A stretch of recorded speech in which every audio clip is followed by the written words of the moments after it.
Niining panahon nga ang putling ebanghelyo gihagit sa mga hiwi nga pagtulunan. Kinahanglang mo barog ang mga tinuna ni Kristo sa pagpakigbisog sa paglaban sa pagtuo nga makausa ug alang sa tanang panahong gihatag sa Dios ngadto sa iyang katawhan. Mao'y hinungdan nga namugna kining tulumanon ang putling ebanghelyo. 30 minutos nga pagsabwag sa tinuod nga ebanghelyo kauban ni Pastor Jeremias hangad ang putling ebanghelyo. Ang putling ebanghelyo. Ang putling ebanghelyo.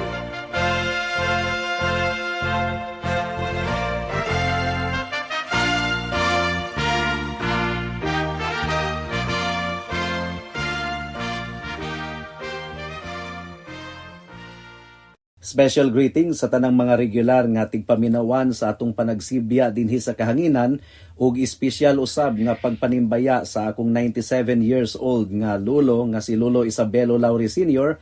ug sa akong 75 years old nga nanay nga si Nanay Kunsing nga naminaw karon. Alang sa pagpamalandong sa pulong sa Ginoo, please turn with me to Haggai chapter 1 verse 5. Ang giingon dinhi: Karon mao kini ang giingon sa Dios sa mga panon. Pamalandungi ninyo ang inyong mga lakang. May the Lord bless the proclamation of His word at this moment. Now, imagine mga kaigsunan nga ikaw mipauli sa imong yutang na tawhan human milabay ang pila ka tuig nga na-exile ka sa laing dapit. Unya pag uli nimo, ang imong naabdan muraog nagunob ang imong yutang na tawhan. Nangatumba na ang mga kabalayan. Unya wala nagyoy mga pananom bisag usa pa na damage ang tibuok lugar. Mao kini ang realidad sa mga katawhan sa Israel 2,500 years ago. Mipauli sila gikan sa pagkabihag sa yuta sa Babylonia, apan ang ilang kahimtang sa yuta sa Israel human sila makapauli, lisod kaayo sa nga tanan.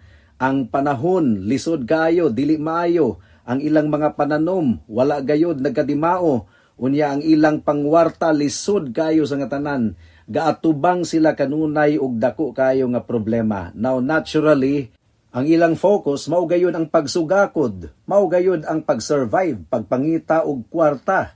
Muuswag ang ilang panginabuhi, mao nga ila gayod nga gi-focus ang ilang energy, ang ilang panahon ug ang ilang sapi aron makapatukod sila og mga balay.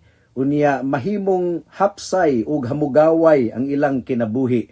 Apan sa taliwala niini nga pagpaningkamot mga kaigsunan, ilang napasagdahan ang ilang espirituhanon nga kinabuhi. Ilang napasagdahan ang templo sa Dios nga nagpabiling gusbat. Ang ilang hunahuna, mag-focus ta sa Ginoo, taod-taod, unahon sa nato ang atong mga panginabuhi ani, unahon sa nato ang atong mga balay, ay ra ang atong kalag, ay ra ang atong espirituhanon nga aspeto. Ug taliwala niini nga kahimtang mga kaigsunan nga gituboy sa Ginoo si propeta Haggai aron muwali ug mupahimangno sa mga katawhan sa Israel. Mitan-aw ang Ginoo sa iyang mga katawhan nga busy gayud kaayo sa nga tanan, nangabudlay, unya distracted sila. Ug taliwala niini nga sitwasyon, giilog ang ilang hunahuna ug ang ilang atensyon sa Ginoo, mga kaigsuonan.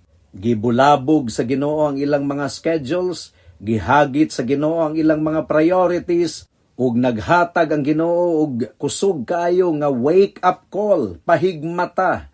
Pinaagi kang propeta Haggai, ug mo kini ang gipamulong sa Ginoo ngadto kanila, pamalandungi ninyo ang inyong mga lakang. Ug nagtuo ako nga mauusab kini ang pagpakig-istorya sa Ginoo sa daghang mga naminaw sa atong panagsibya niining taknaa. Niadtong baskog pa ikaw higala, niadtong hamugaway pa ang imong kinabuhi, wala kay pakabana sa imong kalag, careless kayo ikaw, imong gipakagamay ang mga buta nga iya sa Ginoo, unya imong gibaliwala ang mga pahimangno, ang mga pasidaan gikan sa pulong sa Ginoo, unya imong giisip ang eternal nga sangputan sa imong kalag, ingon nga butang nga dili kayo importante. Nagkinabuhi ikaw sa lawom kayo nga espirituhanon nga pagkatulog. And then, ang Ginoo gumikan kay maayo kayo siya nga Dios. nagpadala siya kanimo og balatian, nagpadala siya kanimo og pagsulay, iyang gitakda ang balatian or ang krisis sa imong kinabuhi or bugat kaayo nga suliran aron mubulabog sa imong kinabuhi. Nahibalo ka ba higala kung unsa ang buot ipasabot ni ana nga pagsulay nga imong giatubang? Dili ka na aksidente, balaan ka na nga minsahero nga gipadala sa Ginoo kanimo. Ang Ginoo nagtan-aw sa pagsulay nga imong gisagubang karon ug samara nga iyang gimanduan kana nga pagsulay. Adtui ka ng tawhana nga walay pakabana sa iyang kalag aron siya mahigmata. Higala, ang hampak sa Ginoo pinaagi sa pagsulay nga imong gisagubang karon adunay tingog. Aduna kanay tingog sa buhi nga Dios nga nakigistorya kanimo pinaagi ni ana nga kahimtang. Adunay tulo ka bahin ang atong pagpamalandong niining takna ug hinaot nga tabangan kita sa Ginoo sa atong pagpadayon. Unang punto, ang Dios mao ang labing labaw nga nagkontrolar sa suliran nga imong gisagubang karon. Ang giingon sa Haggai chapter 1 verse 5 once again, karon mao kini ang giingon sa Dios sa mga panon, pamalandungi ninyo ang inyong mga lakang. Salmo kapitulo 119 bersikulo 67 ang giingon dinhi, adisir ako nagantos, nawala una ako, apan karon akong gituman ang imong pulong. Hebrewhanon kapitulo 12 bersikulo 6 ang giingon dinhi, tungod kay ginadisiplina sa Ginoo ang iyang mga hinigugma o ginasilutan ang matag usa nga iyang giisip nga anak. So tan-awon nato una sa tanan kining prinsipyo sa gitawag og divine interruption. Ang atong teksto nagsugod pinaagi sa usa ka sugo nga nag-require gayud kanato nga muhunong sa atong gipangbuhat. Ang giingon sa pulong sa Ginoo, pamalandungi sa atong natural nga kondisyon mga kaigsuonan, di ta ganahan muhunong. Ang natural nga tawo nga naaragyod og kabisi pangita og kwarta, pag-enjoy sa mga butang niining kalibutana, gilipay nila ang ilang kaugalingon, dili sila ganahan muundang ba? Gusto sila nga mabusy kaayo kanunay, unya mo palayo sa Ginoo, mudagan palayo sa Ginoo. And as long as himsog ang ilang panglawas, nindot ang dagan sa ilang kinabuhi, daghan og sulod ang ilang pitaka, kining tawhana, dili gayod muhangad sa langit, dili gayod makahuna-huna og Ginoo. Mao gani nga ang Ginoo sa iyang kaayo, sa iyang labing labaw nga kaluoy, gigamit niya ang pagdisiplina, paghampak, pinaagi sa mga balatian, pinaagi sa mga suliran, aron mabreak or mabulabog ang dagan sa imong kinabuhi. Kaayo ka na gikan sa Ginoo, gikuha lamang sa Ginoo ang imong atensyon. Matud pa ni Thomas Watson, gamiton sa Ginoo ang atong balatian ingon nga magwawali sa atong konsensya. Kung ang atong kahimsog makasinati og hagit, musugod na kita og pagpangutana mahitungod sa kahimsog sa atong kalag.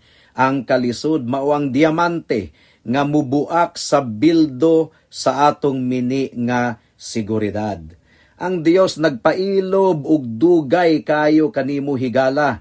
Nakigistorya ang Ginoo kanimo pinaagi sa mga hunghong, pinaagi sa kahamugaway sa kinabuhi, pinaagi sa paghatag kanimo og panalangin. Wala ka nagutom, himsog ang imong panglawas, pero gabungol-bungol ka higala, gapabungol-bungol ka. Wala nimo tagda ang atong buhi nga Dios. Karon lahi na usab ang pamaagi sa Ginoo, aron lamang gayud ikaw muhunong ug mamati kaniya. Iya kang gidala ngadto sa walog sa balatian sa imong panglawas ug lisod nga kahimtang nga imong gisagubang karon.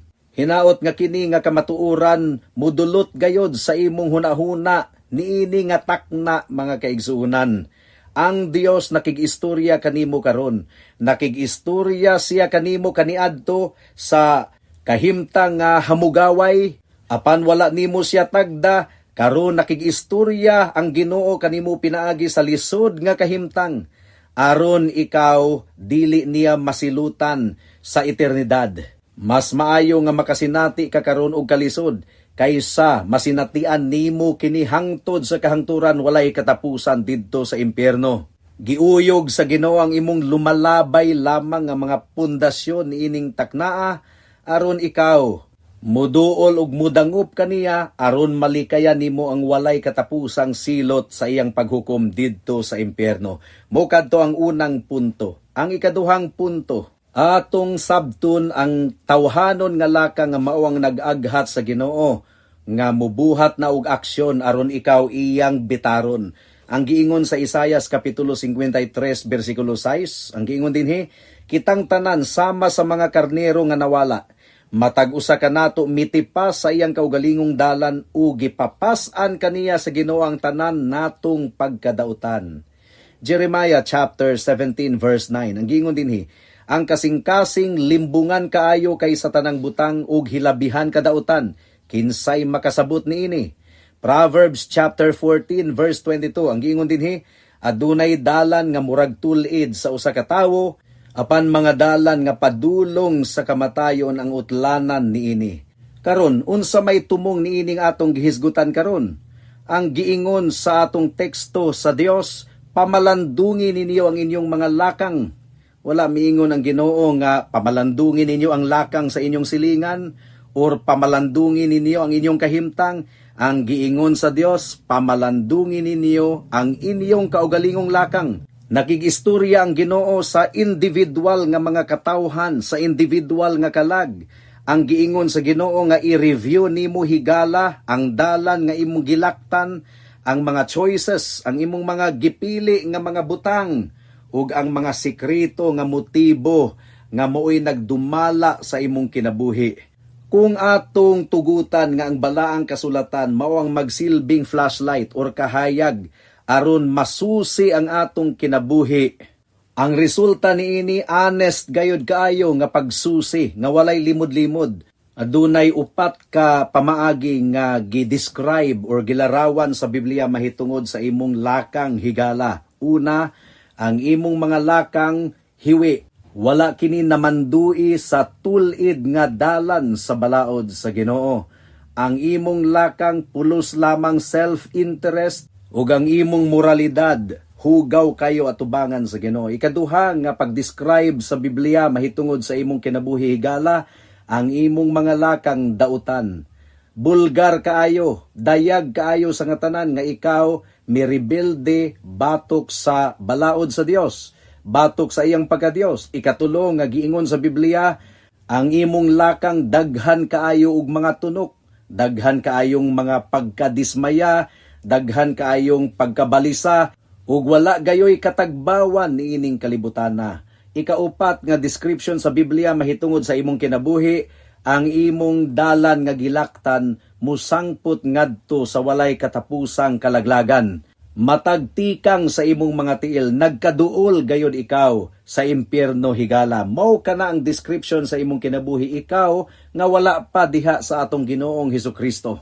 Ang giingon sa atong teksto, pamalandungi ninyo ang inyong mga lakang. Inyong mga lakang. But pasabot, dili ka makabasol sa imong mga ginikanan, dili ka makabasol sa imong palibot, dili ka makabasol sa imong kaliwat.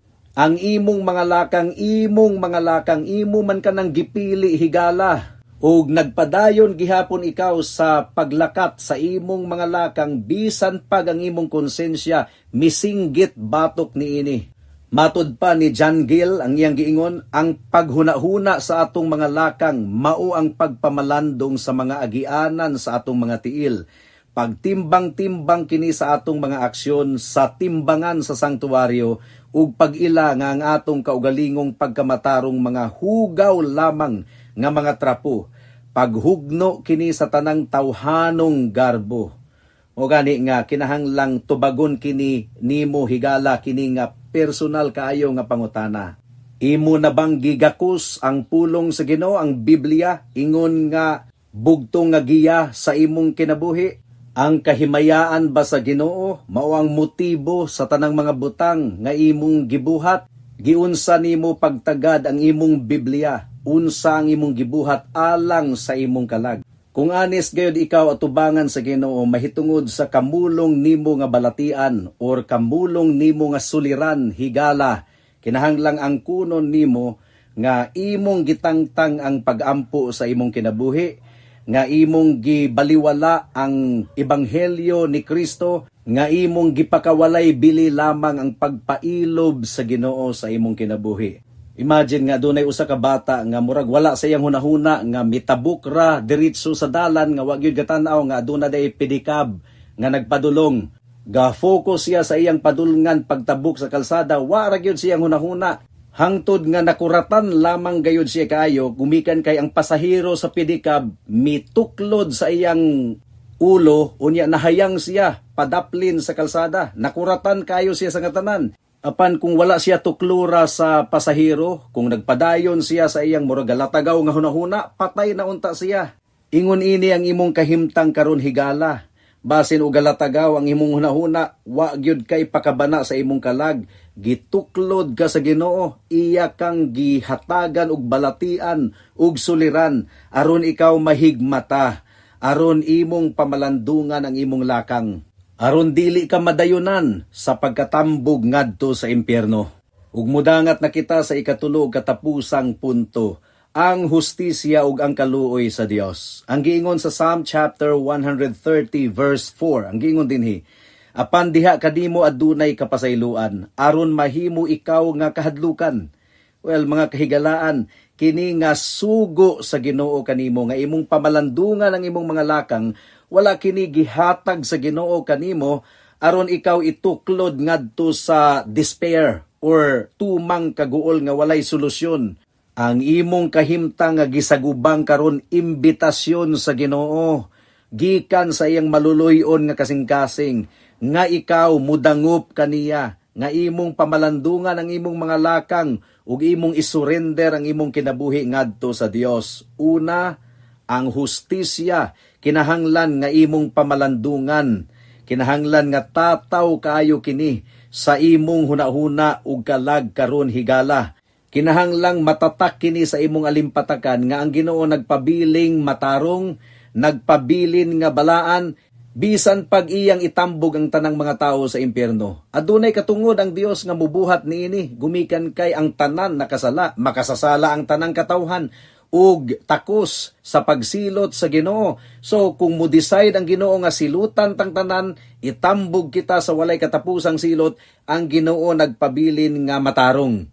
Ug higala, kung silutan ka sa Ginoo sa pagtambog ngadto sa impyerno, nagpabiling matarong ang Dios, gumikan kay ikaw makasasala, imong gisupak ang balaod sa Ginoo, imong giinsulto ang pagkahalangdon sa Ginoo.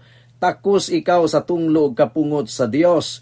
Kung imong balibaran ang tingog sa Ginoo nga nakigistorya kanimo karon, kung imo gayod nga tugutan nga ang imong kasing-kasing magpabiling gahi, bisan pa sa balatian ug kalisod nga imong nasinatian karon, kung mahuman na lang ning panagsibya, unya nagpabilin nga gahi ang imong kasing-kasing, then dili nimo mabasol ang Dios kung iyang ipahamtang kanimo ang iyang hustisya.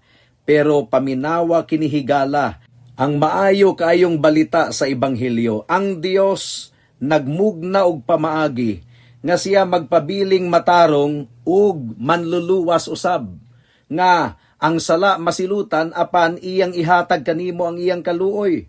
Ang pangutana, unsaon man sa balaan nga Dios nga iyang pasayloon ang mga daotang mga tawo, mga rebelde nga dili maligsan ang iyang hustisya. Well, gibuhat kini ni Kristo didto sa cross sa Kalbaryo. Didto sa Kalbaryo si Jesus, ang kordero sa Dios, siya ang mibarog kapuli sa tanang mga katawhan nga naghinulsol ug nagasalig kaniya. Ang hustisya sa Dios, ang tunglo ug kapungot gibubo ngadto sa atong Ginoong Hesukristo didto sa cross. Gitagbaw ni Kristo ang balaod ug iyang gibayran ang tanan natong utang, ang tanang atraso. Busa higala kung ikaw moduol kaniya karon, ang Dios matinud-anon gayud kaayo, matarong siya, magpabilin siya nga makatarunganon nga mupasaylo sa imong mga sala. Nganuman, gumikan kay gibayra na kining tanan sa atong Ginoong Hesukristo didto sa cross sa Kalbaryo.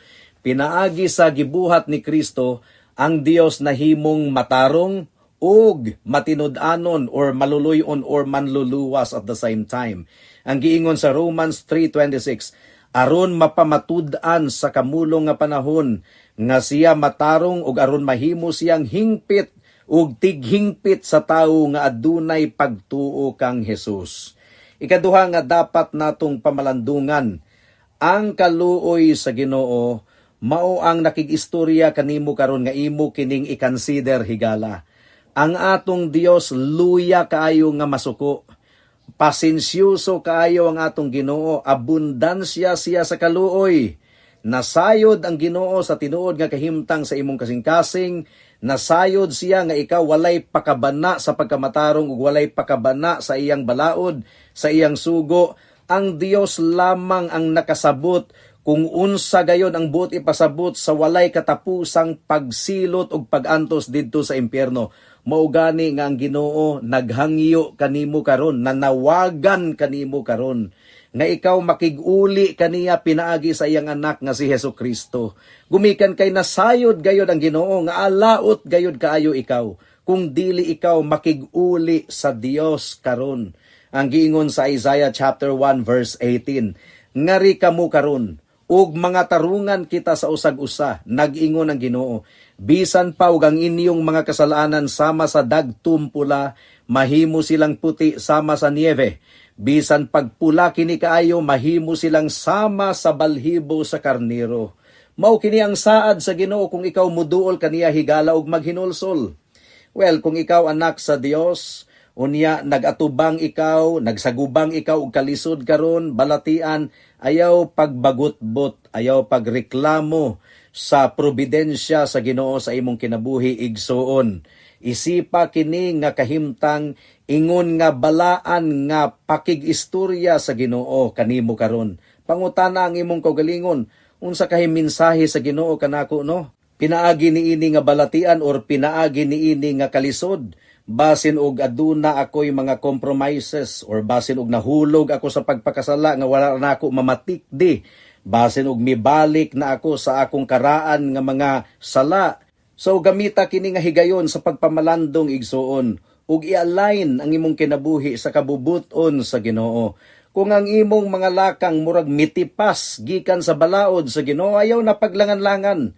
Balik sa tulid nga dalan sa Dios, i-adjust ang imong kinabuhi ug ipauyon sa kabubuton sa Ginoo. Balik ngadto sa kinabuhi nga mainampuon, balik sa kinabuhi nga kanunay na malandong sa balaang kasulatan, balik sa pagpangalagad sa atong buhi nga Dios, ug pagbaton og kalinaw pinaagi sa hustisya ug kapasayloan sa Dios. Kung si Satanas mutintal kanimo nga maguol kaayo ikaw, ma-depressed ka sa imong mga kapalpakan nga murag wala nay paglaom, hinumdumi igsuon nga ang kapasayloan nimo wala nakabase sa imong performance.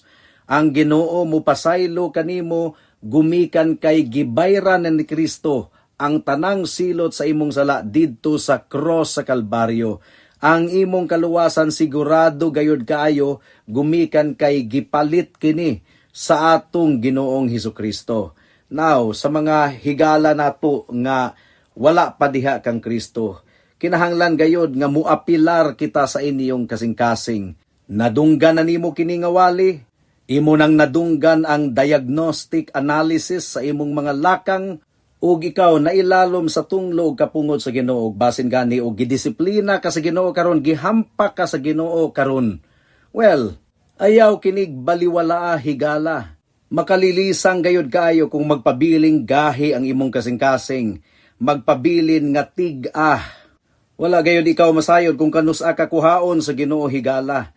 Dili ka makapanigurado kung muginhawa pa ba ikaw, ugma, nagpabilin pa ba ang pagpitik sa imong kasing-kasing. So, kung imong applyan kini og inutok nga panghuna-huna higala, dili na gayud ikaw maglangan-langan pa sa imong pagdangup sa Ginoo. Paminawa ang Salmo Kapitulo 50, versikulo 22. Ang giingon dinhi, Kamo nga mga nakalimot sa Dios, timan ininyo, basin og gisi-gision kamo nako, ug walay muluwas kaninyo. Mo gani nga pamalandungi gayud kini nga kamatuoran higala. Adunay manluluwas karon. Si Hesus Kristo willing siya nga muluwas kanimo at this very moment. Willing siya nga mudawat kanimo niining taknaa. Ang mga kamot sa atong Ginoong Hesukristo able aron iya kang i-welcome kung ikaw maghinulsol sa imong sala ug mudangup lamang kang Kristo ingon nga imong bugtong Dios ug manluluwas. Ayaw na paglangan-langan, ayaw na pagsalig sa imong kusog, ayaw na pagsalig sa imong pagkabuutan, dili ka matarong. Dangup sa trono sa grasya sa Ginoo. Dangup ingon nga usa ka makililimos nga nagpakiluoy. Ug nagsaad si Kristo nga ang tanang mudangup kaniya dili gayud niya isalikway. Dangup karon higala kay basen ug ugma ulahin na ang tanan. Amen.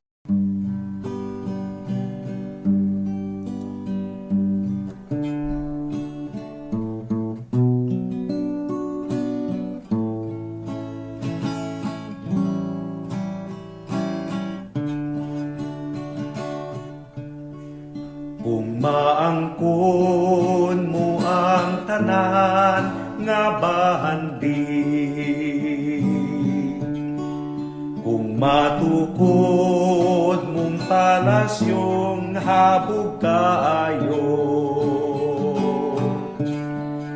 apan kung wala kanimo kaluwasan sa kalagmo, ang kawang lamang kung impyerno ang sambutan mo.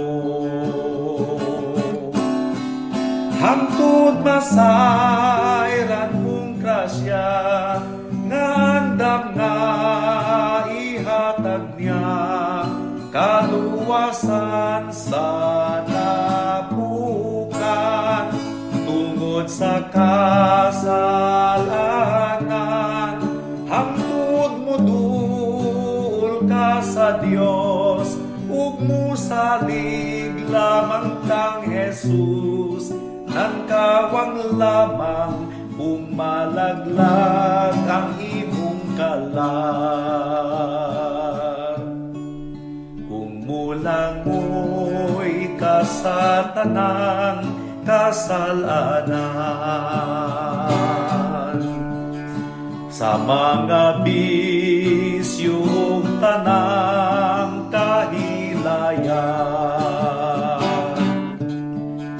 bisan tuod ug punuhay sa sala ikaw nalipay, way kapuslanan kung ang utlanan kalaglagan. Hangtod masayran kung grasya nga andam nga ihatag niya, kaluwasan sa napukan tungod sa kasalanan.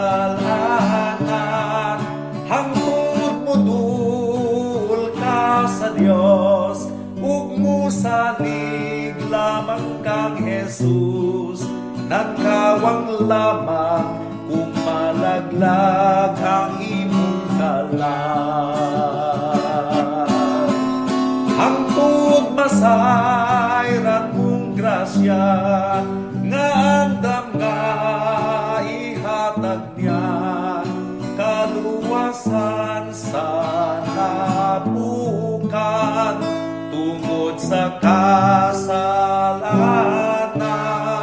Hangtod mo duol ka sa Dios, ug musalig lamang kang Jesus, nagkawang lamang kung malaglag ang imong kalag. Nagkawang lamang kung malaglag ang imong kalag.